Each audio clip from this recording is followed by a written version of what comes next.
Hey guys, Adam Rose, President and Senior Loan Officer of Western Ohio Mortgage here in Sydney, Ohio. Today is another episode of the Mortgage Guy Podcast, and today we are going to talk appraisal versus home inspection, kind of what the difference is. Common occurrence and common concern from clients is they think it's the same thing.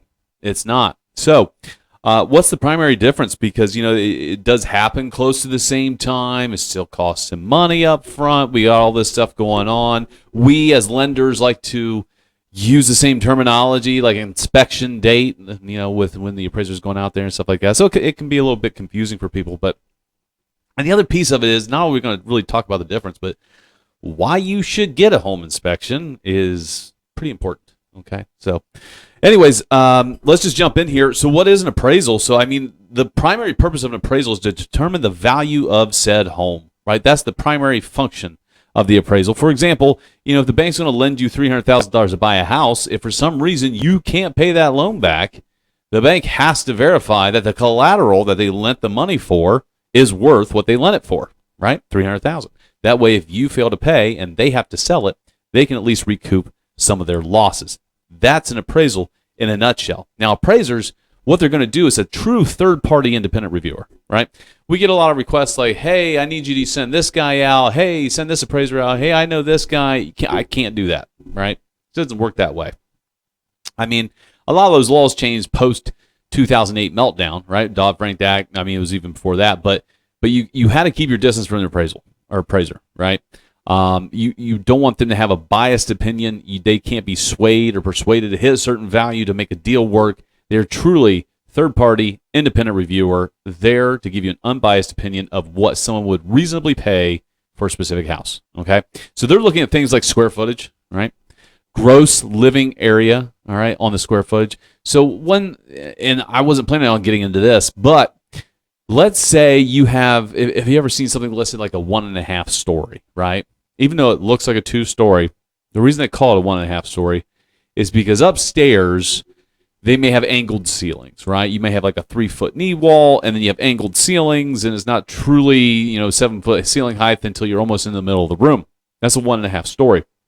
Some of the mistakes that some agents make when arguing a valuation, especially if it's short, is the square footage. Well, when you have one of those 1.5 stories, when you go to the county auditor's site, you're trying to look at, first floor, second floor square footage, the county's typically just doubling, all right? If it's a nice square box, rectangular, whatever of a house, if the main floor is 1,000 square foot, they're going to say gross living square footage. If there's an upstairs, it's 2,000, even on a 1.5 story.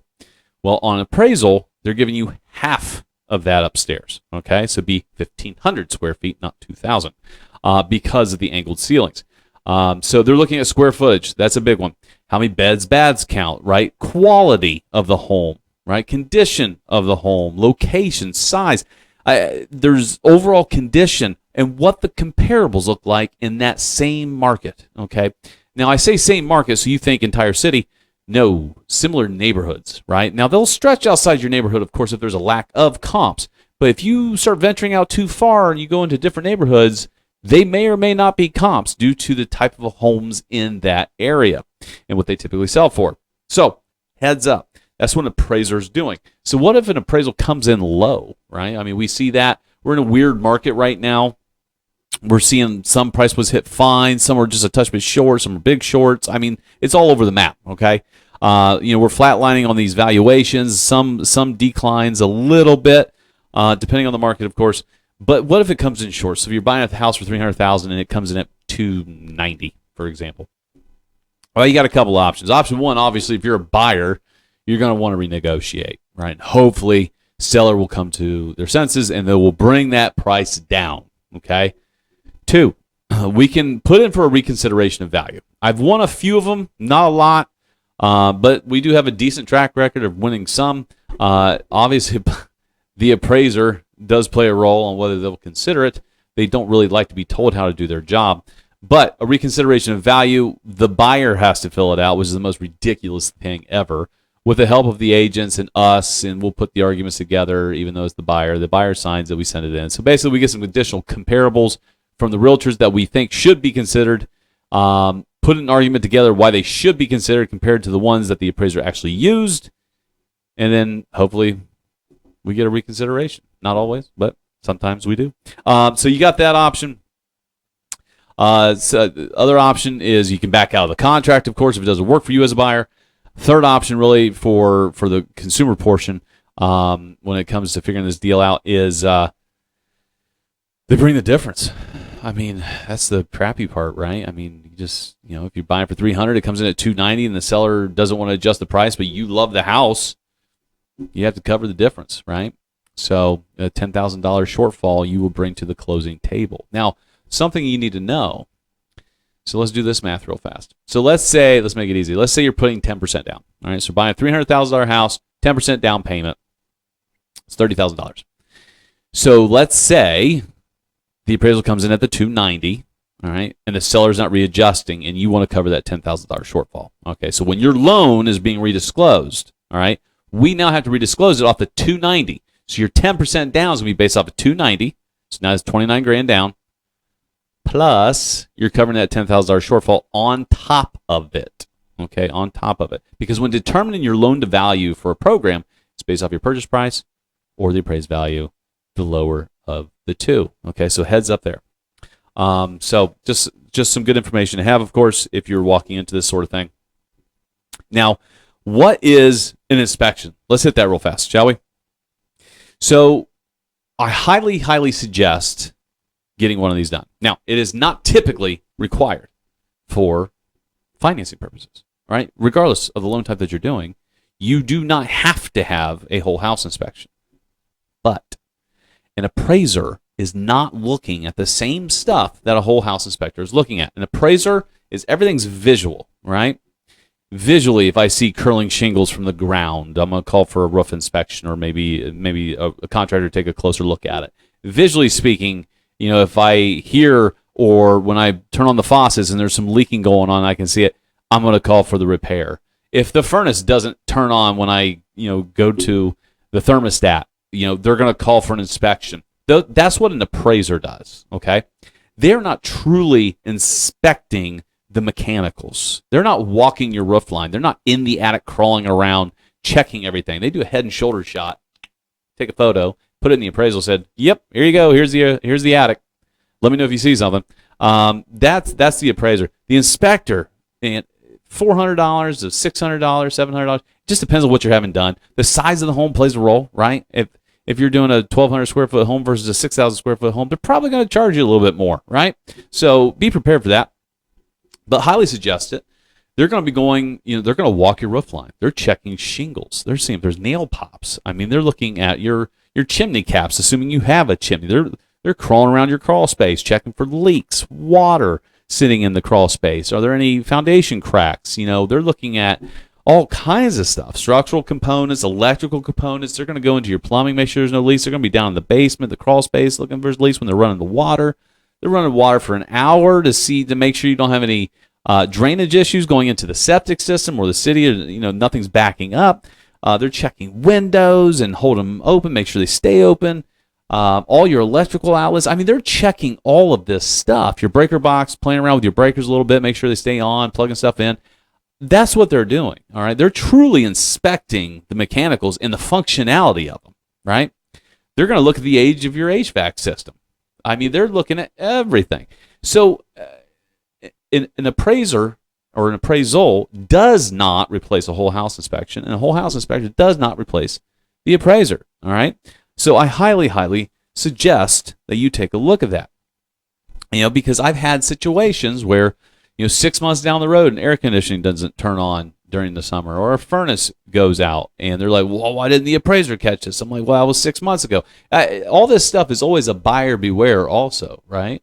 I mean, you can move into a brand new home or a newer home, and your furnace is 2 years old, and then once you get to the wintertime, it could go out on you, even though it's only 2 years old. It's just one of those things that none of us can control.